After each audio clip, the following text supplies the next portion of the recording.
Good morning, I'm Pauline Verzosa. It is Tuesday, the 10th of February, and we're bringing you Morning Matters because your mornings matter.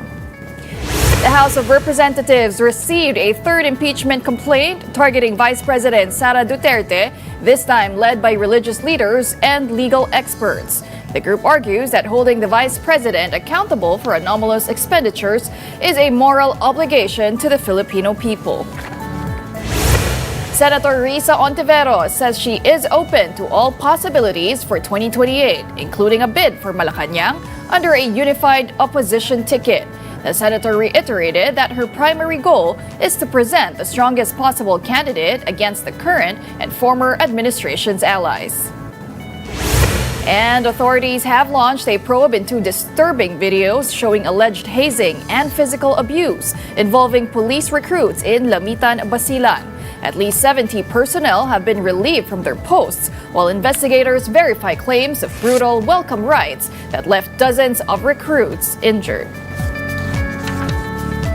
Welcome to our program, Morning Matters, where we talk about the issues you need to know for the rest of your day. And now first on the agenda, another impeachment complaint has been filed against Vice President Sara Duterte, this time from a group of religious leaders and lawyers. And this adds to mounting efforts at the House to pursue her removal over her alleged misuse of confidential funds. More details in this report.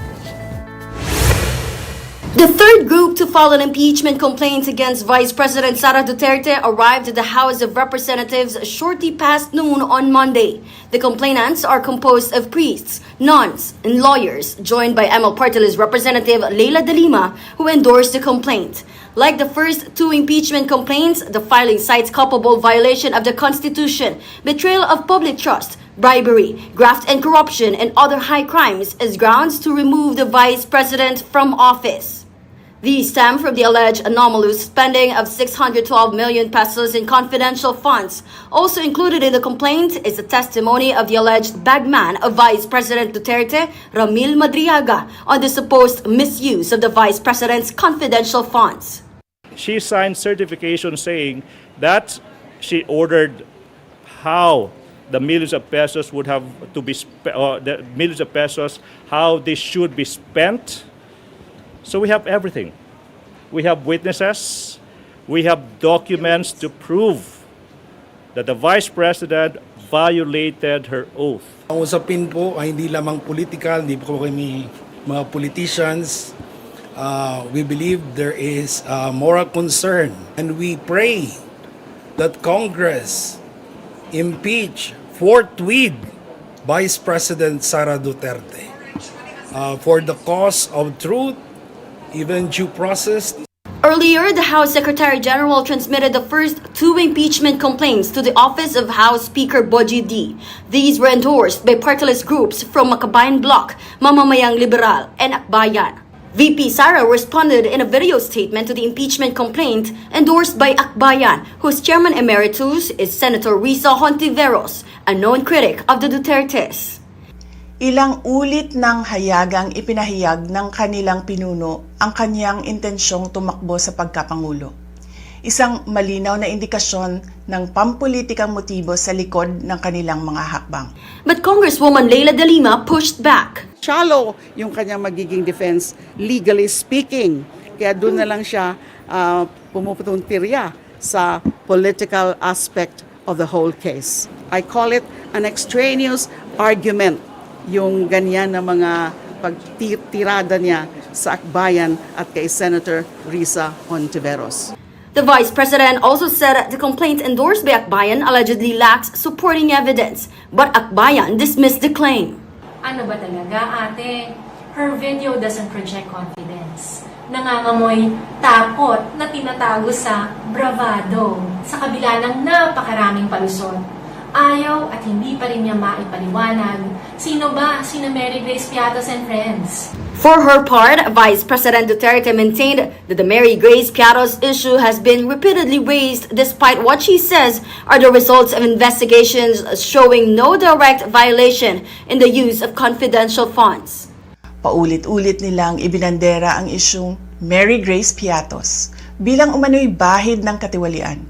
kahit na sa kabila ng lahat ng investigasyon ay wala silang naipakitang kahit isang direktang paglabag sa paggamit ng confidential funds.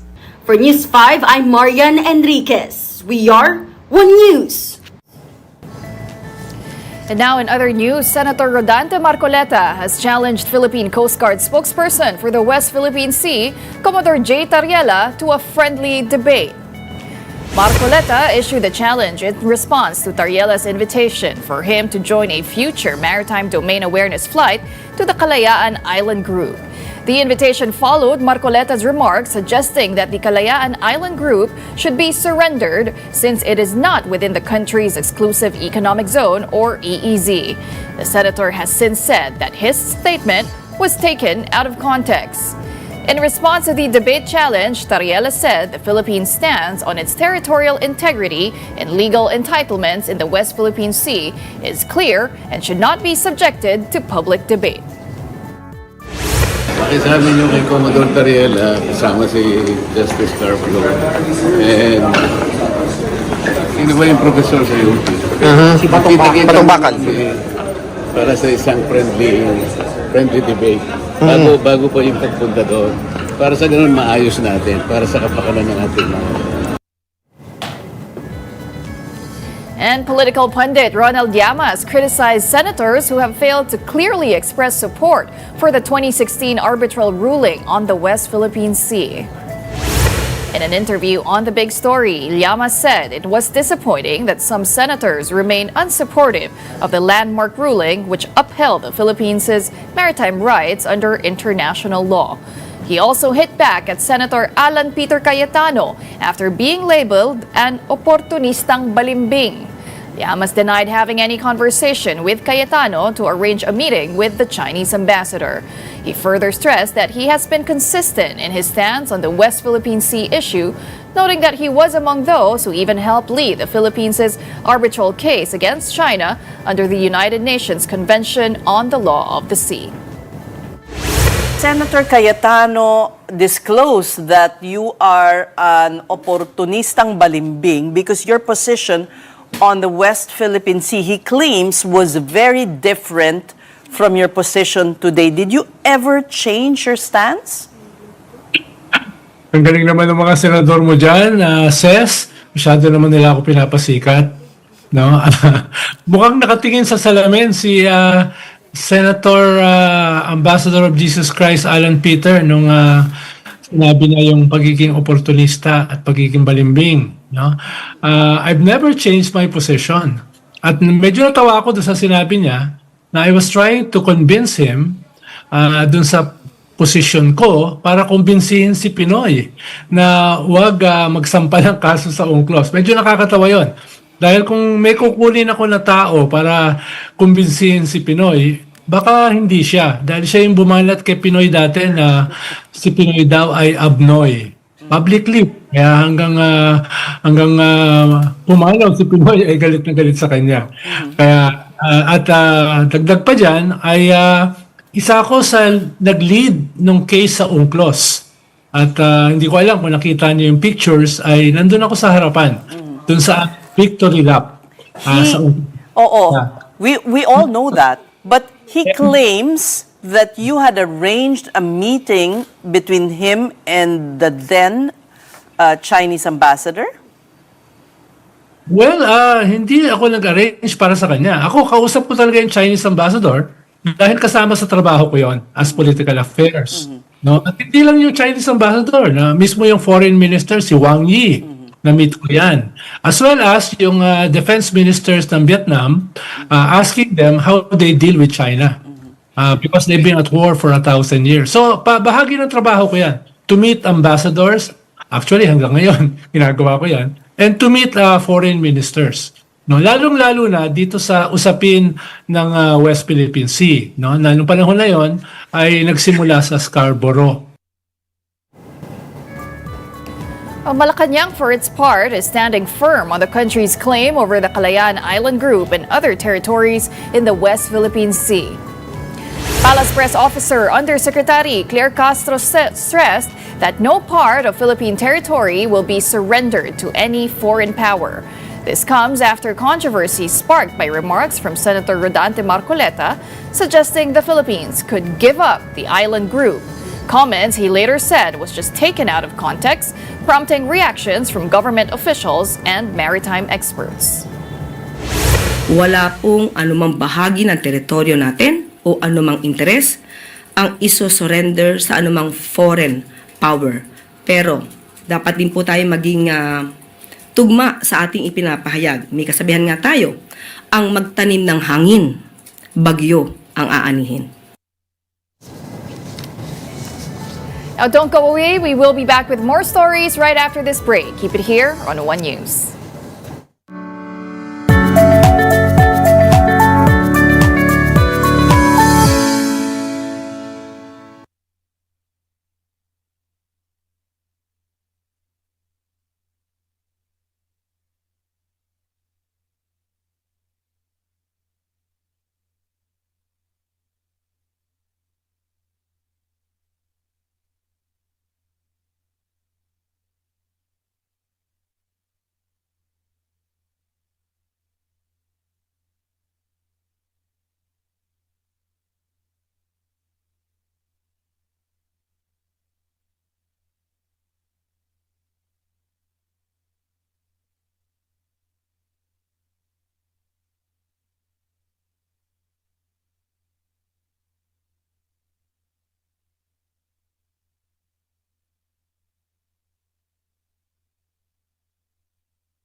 Good morning and welcome back. I'm Pauline Verzosa, and here on Morning Matters, we talk about the most pressing issues and we give you the context behind the headlines.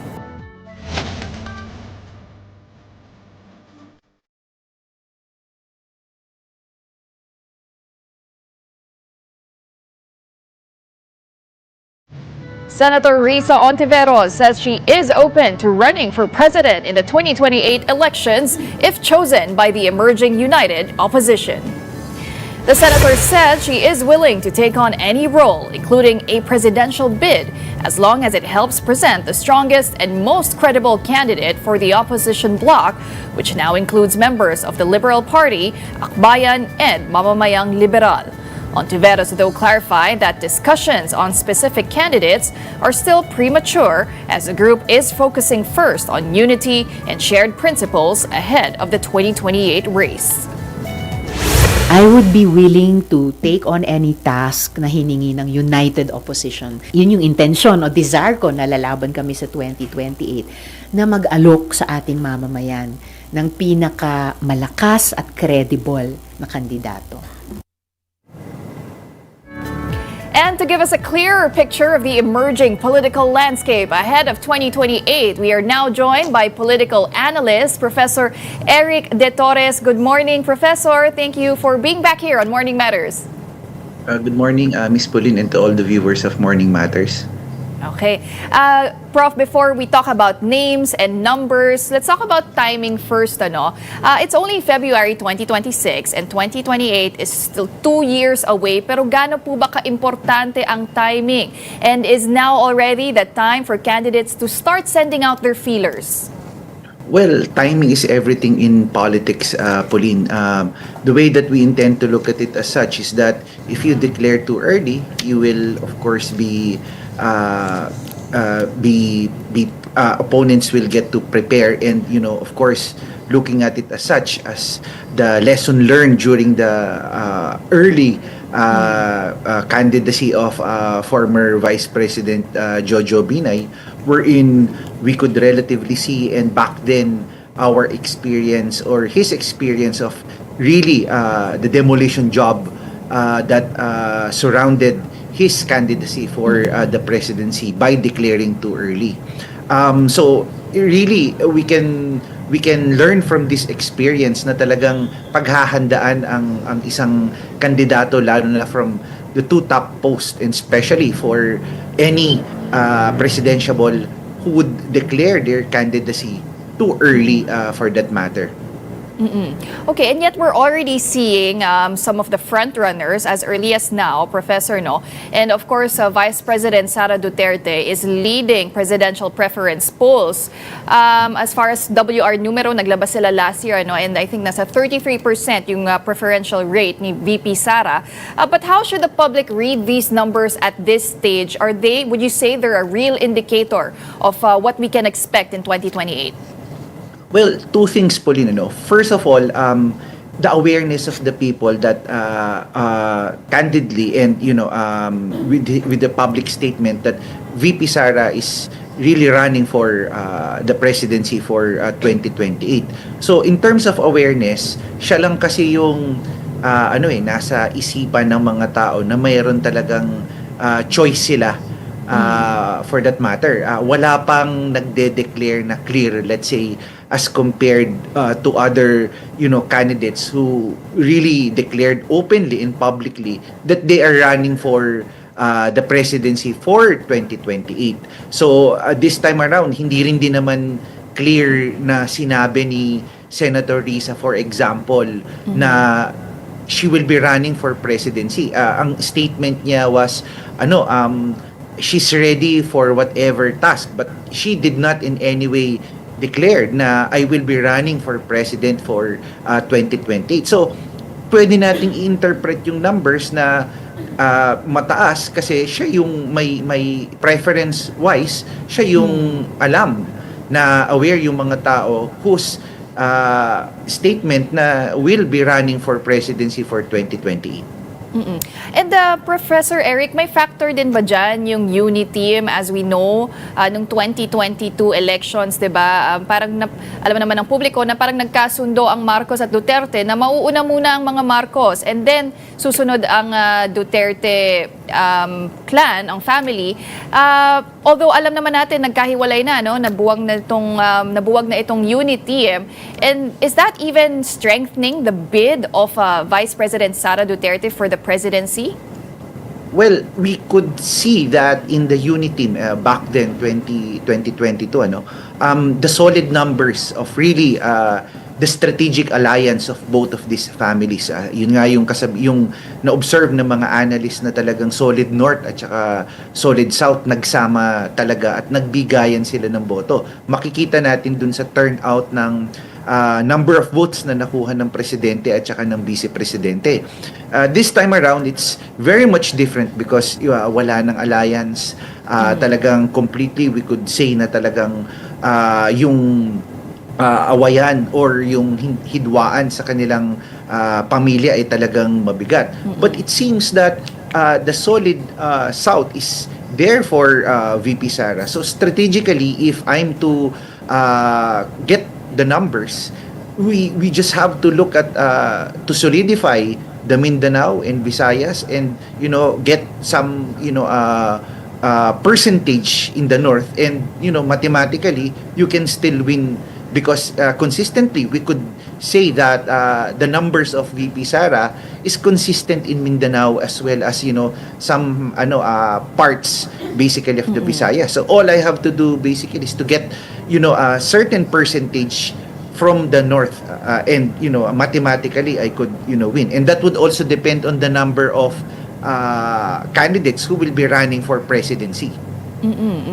So Sara Duterte is a clear front-runner, pero Prof, sino ba ang ideal running mate for Sara Duterte in 2028? Because names are being floated from Senator Amy Marcos, Senator Bongo. Who would you think would make the most viable running mate for her? Well, of course, for me, the viable running mate for VP Sara should be someone coming from the north. doesn't necessarily follow that it could be Senator Aini. So, but again, formidable individual who came from the north, that is basically to solidify and get that percentage that I'm talking about, to convert it basically to votes for both individuals or for both candidates for the president and the vice president, kasi magtutulungan ng boto.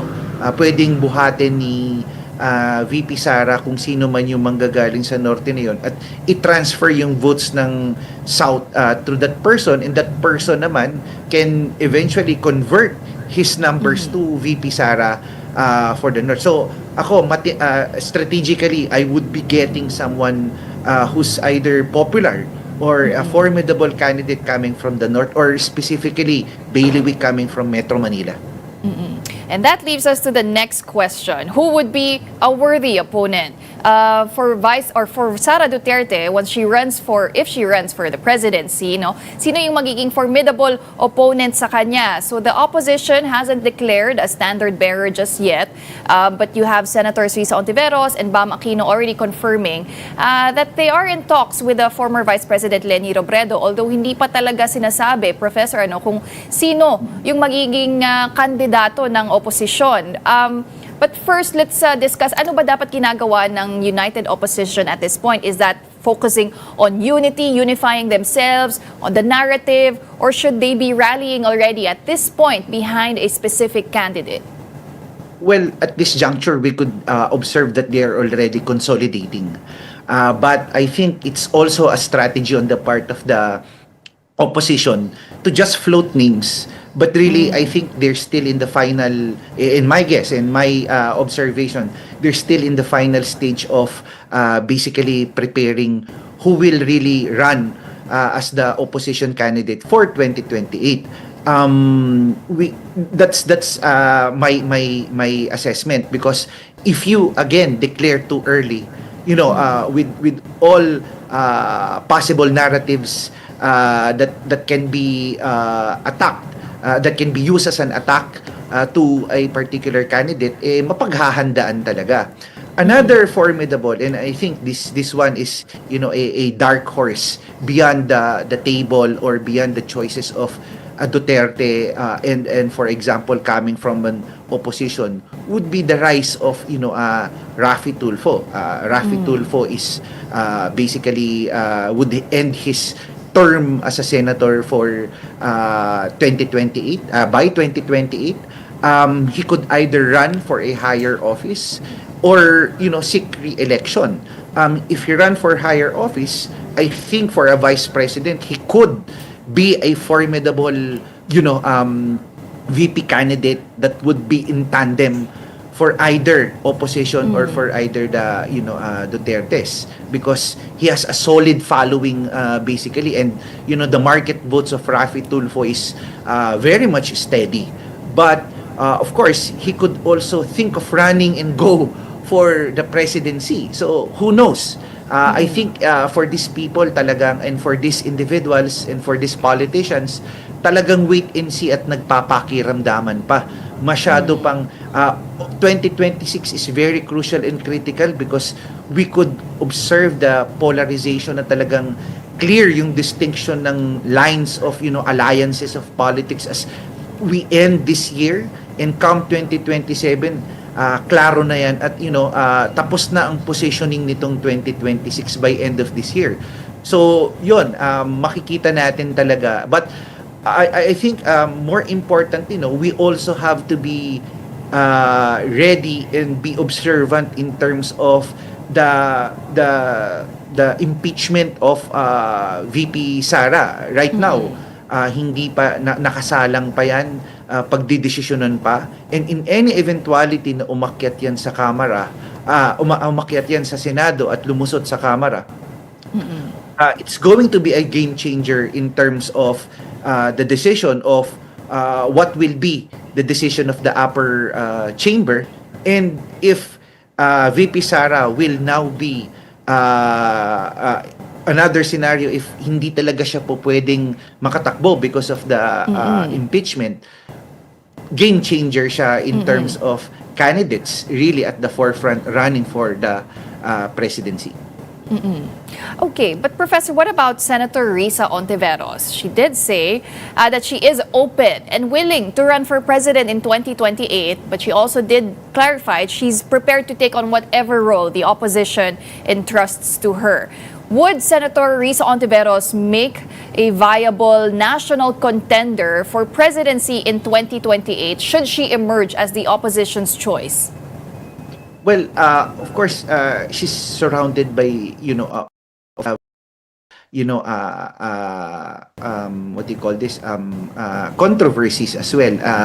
The way, and I think it's really the challenge, I think, in terms of Senator Risa is really more of the branding, and at the same time her positioning in terms of these issues. Yung challenge kung siya man is how will they be able to rebrand her, and at the same time people are looking now for yung talagang makamasa, makatao, ganon. So paano nila i-brand or i-rebrand si Senator Risa in that particular position? Of course, we all need to give credit to Senator Risa for, of course, Alice Go's talagang case, talagang yung committee niya yung nagsiwalat niyan. Pero other than that, it's really how you rebrand her, kasi parang something's really lacking in terms of her being a presidentiable. So formidable, yes, but I think the opposition must, really rethink. And for all we know, and this is just my assessment, for all we know, she's being floated as such, but who knows? It could be another, another Leni Robredo by 2028. So we really don't know at this juncture.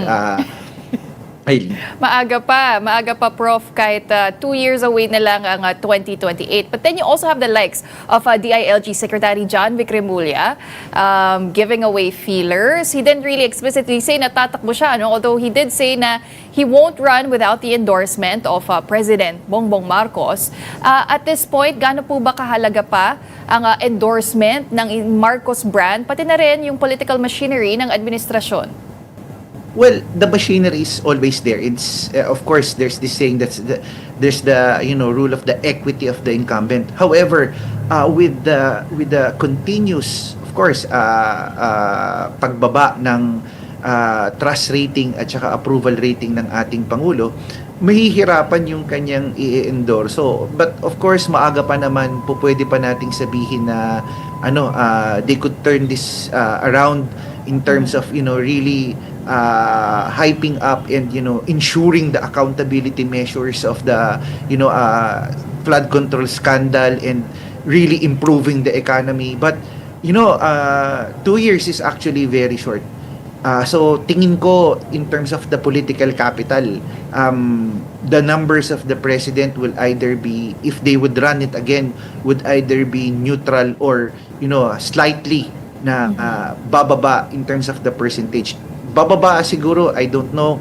My guess and my assessment is at least 2-3%, or it could either be neutral. But then again, it would be very challenging doon sa kanyang i-endorso at kung sino man o formidably na mabuo ng administrasyon at i-endorso niya. Kasi ang tanong diyan, mag-iisip ako kung magpapa-endorso ba ako kung patuloy na mababa or neutral yung political capital or yung endorsement capacity. Because at the end of the day, the endorsement capacity and political capital of the president will be in any way measured in terms of his governance and his ability to address the issues that is confronting the country right now. So eventually malaking pagsubok siya at malaking hamon siya paano magde-depart kung sino man yung e-endorso. At kung ako mag-iisip din magpapa-endorso din ba ako considering na napakababa at or either neutral yung trust rating or approval rating ng Pangulo. So that's something candidates must also consider. But just as a final question, Professor, let's talk about voter psychology. There's still a sizable block of undecided voters, at least from the survey of WR Numero. That's at 22%. What does that tell you about how fluid the race is? At ano na ba ang hinahanap ngayon ng mga voters? Would you say that their preferences also changed as seen in the recent midterm elections? Yeah, we could see that a lot is still undecided at this moment. They're still waiting for that candidate that could really address issues. And I think this 22% and I guess most of the people really is really looking for that candidate who would give hope amidst all of these issues of allegations of corruption. Our economy is really not really doing well, looking for jobs, and so on and so forth. So we're not really in a good place right now. And I think a candidate who would be able to position and address themselves like that could most likely win and get that 22%.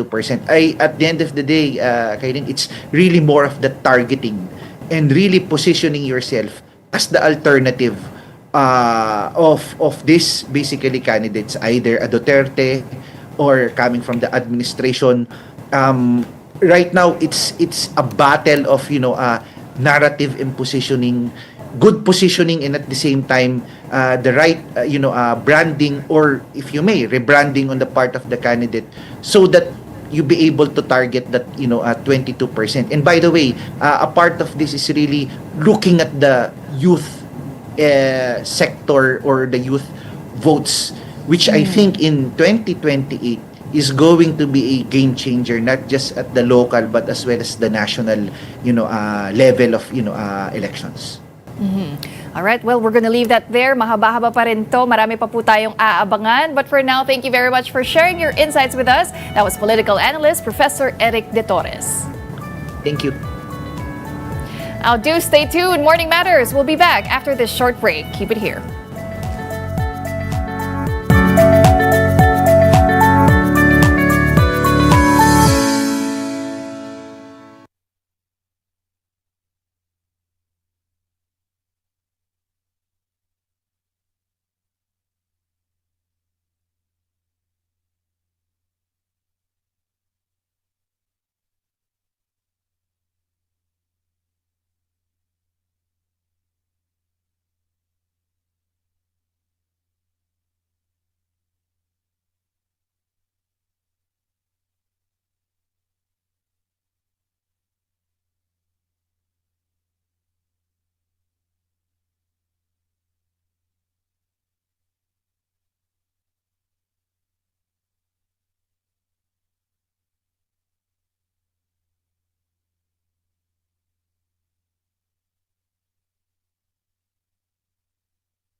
Welcome back. You're still watching Morning Matters here on One News.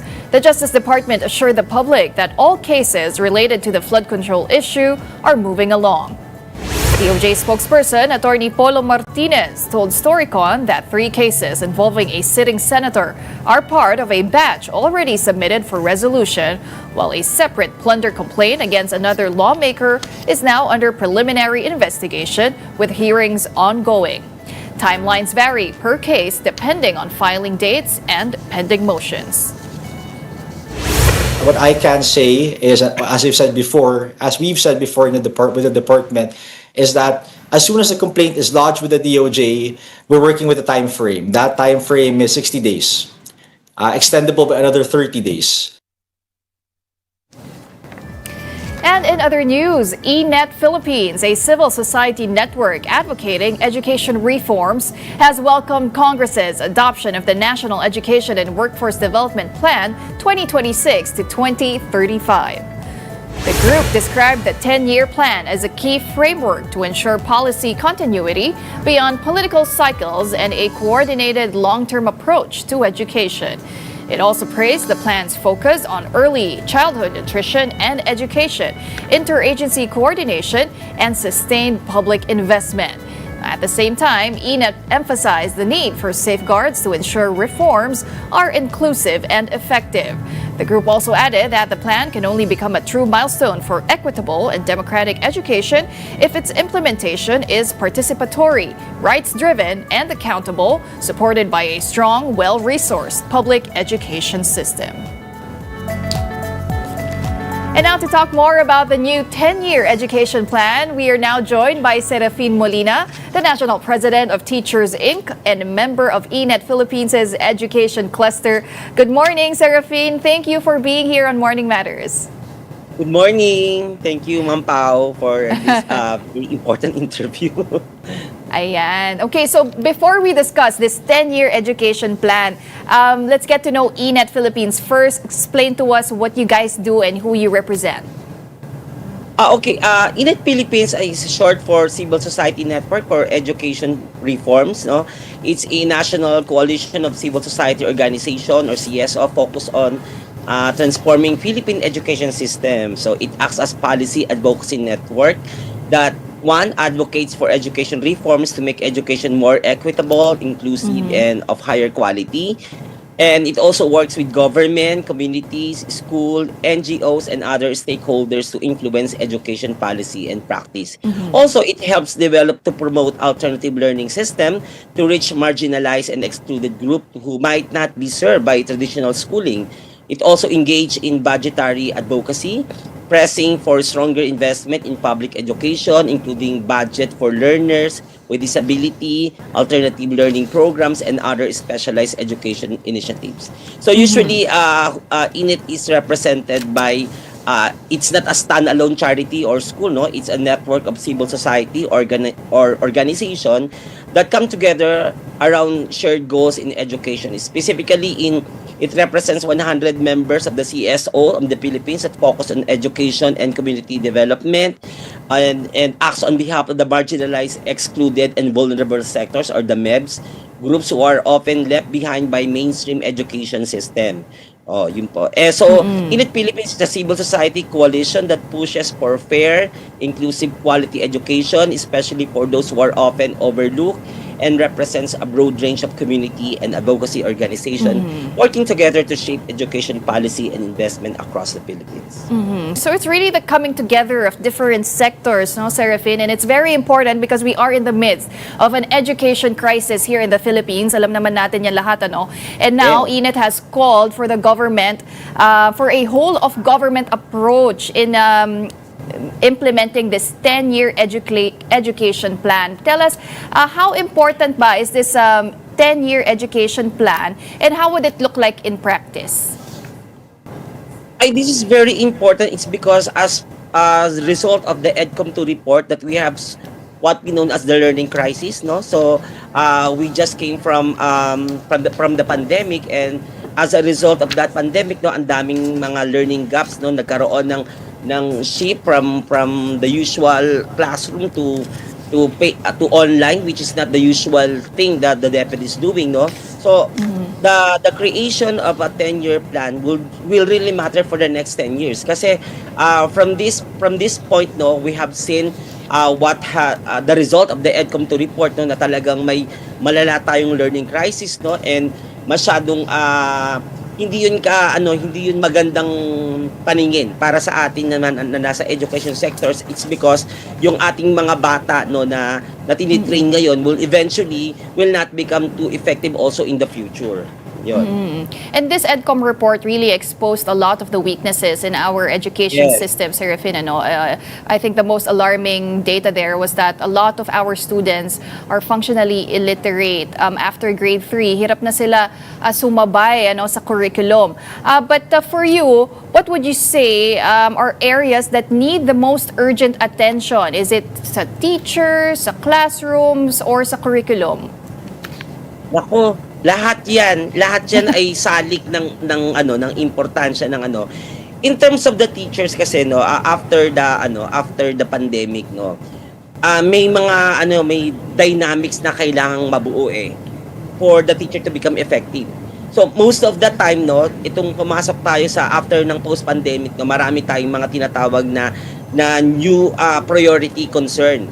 Lalong-lalo na sa part ng teacher, halimbawa yung mga trainings, masyado tayong hindi nabulaga doon sa nangyaring katatapos na pandemic natin, and marami tayong nakita doon mga importanteng mga strategies na pwede dapat nating makontinue para or mapag-aralan pa. And then pagdating sa mga students naman parang tingin ko itong mga batang to nasanay nung pandemic, pwedeng they can be present or not, so parang hindi naging masyadong maliwanag sa kanila na importante yung kanila na kailang matuto sila. So parang hindi natin alam kung if this is brought also about by the pandemic itself, na nagkabiglaan, nagkabulagaan, na ganito pala ang magiging sistema ng pag-aaral. And of course salik din dyan yung tinatawag natin na curriculum, kasi as of this time the DepEd has not been doing a very good way of really making our curriculum fit for the students. Andyan yung kakasimula pala natin ng K-12 na nagkaroon ng maraming mga issue din yan sa K-12 regarding preparation ng teacher, kahandaan, there are so many learning competencies na masyadong full pack na kailangan aralin pa, so parang dumaan sa proseso na parehong yung estudyante at saka yung teacher ay nag-aaral, so kaya doon tayo nagkaroon ng malaking learning gaps na ngayon ay inaani natin dahil hindi masyadong na-address ng DepEd itong mga issue to. And of course, nandyan pa rin din yung problema ng congestion, But Serafin, what would you consider as low-hanging fruits dito sa 10-year education plan? What are some of the things that can be implemented immediately? Siyempre, importante talaga natin na maiayos natin yung curriculum, Importante na all the stakeholders should sit together and plan for a curriculum that is attune with the call of time. Kailangan responsive yung curriculum natin, most of the time kasi dahil nga doon sa iniisip natin na kakatapos lang ng pandemic natin na ang daming masyadong congested ng curriculum, ang daming kailangang ituro, tapos with a limited time, hindi masyadong natutuunan ng pansin ng mga teacher yung strategy or yung tinatawag natin na what do you call this, yung learning competencies, So hindi natin masyadong na-address yung learning competencies na yan. Kaya yung mga learning competencies na yan, dahil hindi naging focus masyado ng government yan, parang nag-focus tayo more on the structural thing, yung mga physical thing na may kinalaman dyan sa pagtuturo na yan. So yun yung naging result kung bakit hindi nagkaroon ng ganitong crisis, yun na lang teacher na hindi siya align doon magturo, dahil syempre hindi naman we also need teachers, so minsan may tinatawag na hindi alignment, so hindi niya dapat itinuturo yung ganyang subject, pero siya yung wala nang ibang teacher na pwede magturo, so siya na nagtuturo. Right. So isa yun sa mga factors aside from dahil dito sa Pilipinas, hindi naman tayo sanay na nag-go online during that time, So, nagulat tayo, hindi naman lahat ng kabahayan ay merong internet o kaya merong gadget na pwedeng magamit. So, ang tendency nun ng mga bata, hindi sila masyadong nag-focus sa kung paano sila matututo. At saka, ang mga teacher, hindi rin masyadong nakapag-adjust kung ano yung best way para mas makapagturo sila. And one thing that ENET also emphasized is the need for safeguards to ensure that reforms are inclusive and effective. I wanted to zero in on that, Serafin, kasi minsan nakakalimutan natin isama sa diskusyon yung marginalized learners. So we're talking about yung out-of-school youth, yung learners with disabilities, and even yung mga indigenous peoples and those in conflict-affected areas. Ano ba ang, what would you say is the most viable plan para maging inclusive itong 10-year education plan natin? As a teacher, inclusion for me is not a slogan. No? It's a daily reality I see in my classroom and community. So if this plan truly wants to include marginalized learners, it has to meet learners where they are, not from where the system wishes they were. So first, plan us and strengthen the expand flexible learning pathways, especially for out-of-school youth. Many of them didn't leave school because they didn't value education. They left because of poverty, early pregnancy, or family responsibility. So programs like ALS, community-based classes, and blended or modular learning should be treated as equal and high-quality option. So not a second-class alternative. So when learning adjusts to life, learners comes back. So for learners with disability, inclusion means more than placing them in regular classroom. The plan must ensure trained SPED teachers, assistive devices, accessible classroom, and learning materials in format that they can actually use. So as teacher, we want to help, but we can't do it alone. When the system equips us properly, learners with disability don't just participate, they thrive. For indigenous learners, inclusion starts with respect for culture and identity.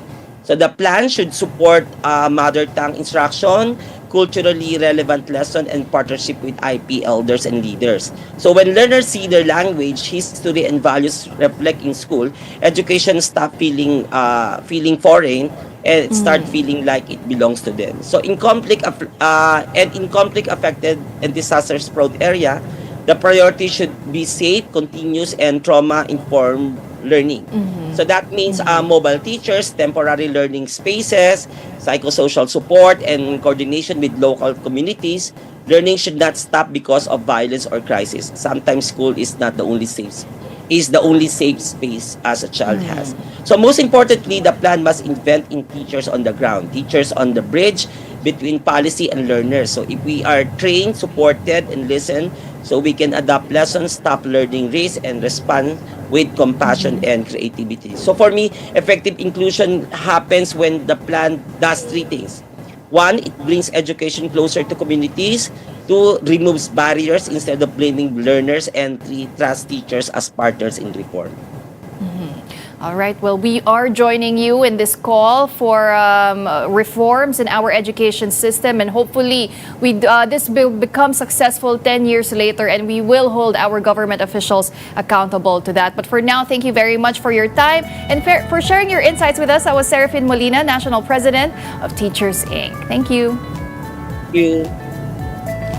And now in other news, several police officers are now under investigation following the circulation of disturbing videos showing alleged hazing and abuse in Lamitan, Basilan. In the videos, newly assigned police personnel were seen being slapped, punched, and physically assaulted by fellow officers during what authorities initially described as initiation.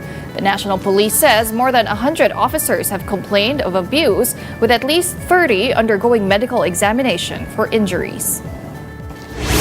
May mga 30 na po tayo mahigit na napamedical, at base po doon titingnan po nila kung sino po yung may mga halimbawa may mga pasa o mga hematoma na kung saan maaari makadagdag ebidensya upang palakasin yung pong sinasabi po natin na anti-hazing po na ginamit po sa kanila.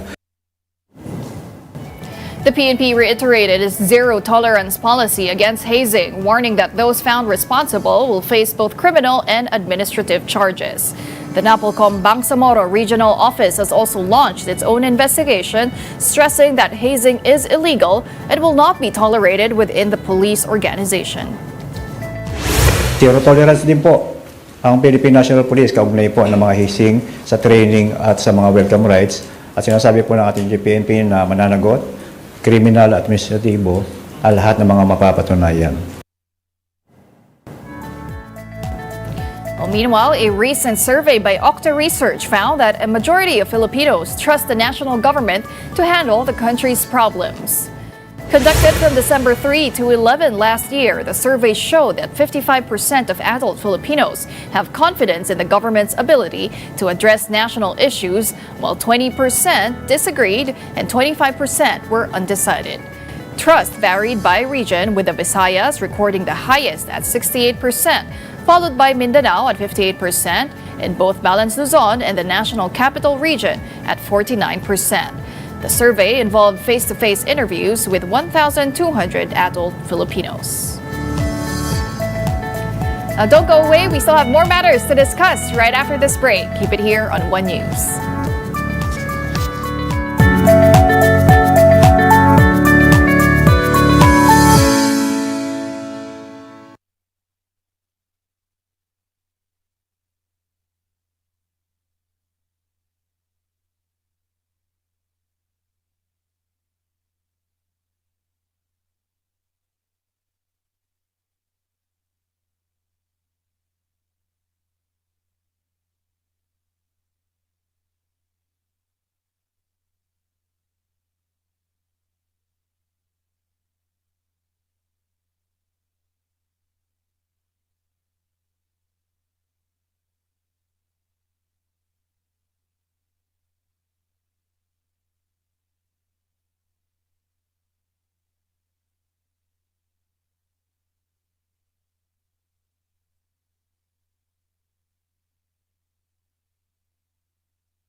Welcome back. You're still watching Morning Matters here on One News. The government is looking at more ways to make air travel more affordable for Filipinos, starting with improvements in airport infrastructure across the country. And mobile journalist Ivan Tarinque has that report. The Department of Transportation, or DOTR, is set to extend runways in regional and provincial airports across the country, including those in major tourist destinations, in a move aimed at lowering domestic airfares. The plan also covers new airports that will be built in the future. According to the DOTR, several regional and provincial airports currently have short runways, making them unfit for jet aircraft that require a minimum runway length of 2,100 meters. By extending runways, larger aircraft will be able to operate in these airports, helping spread operational costs among more passengers and potentially leading to lower airfares. Then may physical limitations ng ating mga runways because of the topography of the area. Pagdating sa mga bagong airports na itatayo, lahat dapat ng runway must be 2,100 meters. In addition to runway extensions for larger aircraft, the DOTR is also working with the Civil Aviation Authority of the Philippines or CAAP to provide airports with night rating capabilities, including the installation of additional lighting. This will enable airports to accommodate nighttime and early morning flights, offering passengers more travel options and further helping reduce airfare costs. Kung kaya namin makatulong at maayos namin ito, at para maibaba yung ating pamasahe, gagawin naman po na. The DOTR and CAAP are also studying ways to lower terminal fees in airport under their jurisdiction. Officials say they are reviewing which fees can be reduced and will implement lower terminal charges if found feasible. I will ask CAB to do it, to submit a report para makita yung talagang breakdown of their fare structures. Kapatid Mobile Journal Ivan Tarinque, we are One News. A nun's viral vocation story is sparking fresh discussions on love, sacrifice, and personal calling ahead of Valentine's Day. And our mobile journalist, Daniel Dayaw, has that report. A sister's love story recently went viral online. Some say it's a classic right love at the wrong time, but this Valentine's season is a reminder that love comes in many forms. Mas mabuti na lang dito ka na kaysa mapunta ka pa sa iba. Sister Jovi's vocation story has sparked conversations about love, sacrifice, and personal calling. In her speech, she shared how she chose to enter the convent despite being engaged. Her former boyfriend supported her decision and respected her calling. In a message to One News, Sister Jovi hopes for her story to continue inspiring others, encouraging them to choose the higher value. But when love means choosing your own path, how do we know it's real? It's a word that we always use, but it's really hard to define. For me, love is about sacrificing yourself for the greater good of the other person. Loving is about giving rather than receiving. According to Dr. Joyce, love is universal. It can come from others or even from oneself, highlighting the importance of self-love and healthy boundaries. Self-love. It's also important. We need to love and care for ourselves, and that is also sometimes called boundaries. It's not about rejecting others, but it's about protecting yourself.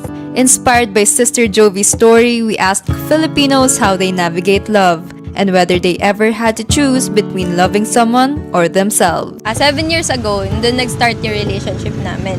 Tapos 2 years ago, doon kami nag-break. Naging mas better kasi kami para sa isa't isa. Nung minahal ko yung sarili ko, mas minahal ko din siya. Kaya naman sigurong mabalance, basta wag kang mawawalan para sa sarili mo. But what if you're torn between love and personal goals? How should you choose? Conflict. There are two types of conflict. There's one conflict that is called conflict of morality, and there's one that is about conflict of personality. For example, conflict of morality, na in love mo yung best friend mo na may asawa pa na. O in love ka naman talaga. Pero that is a conflict of morality. So even though it's love, we need to let go kasi maling klaseng love yan. So when it comes to the conflict of personality na love, for example, mahal kita, pero ano ba, i-give up ko ba itong trabaho ko na nandito sa Amerika? Then it's a personal choice. Valentine's is a time to celebrate love, but it's also a reminder that love isn't just about romance. It's also about following your heart. Mobile Journal Daniel Dayaw, we are One News. And that wraps up today's episode of Morning Matters. We hope we've given you just the right start to your morning. Let's make the day matter. I'm Pauline Verzosa. Kapatid, we are One News, all sides, all the time.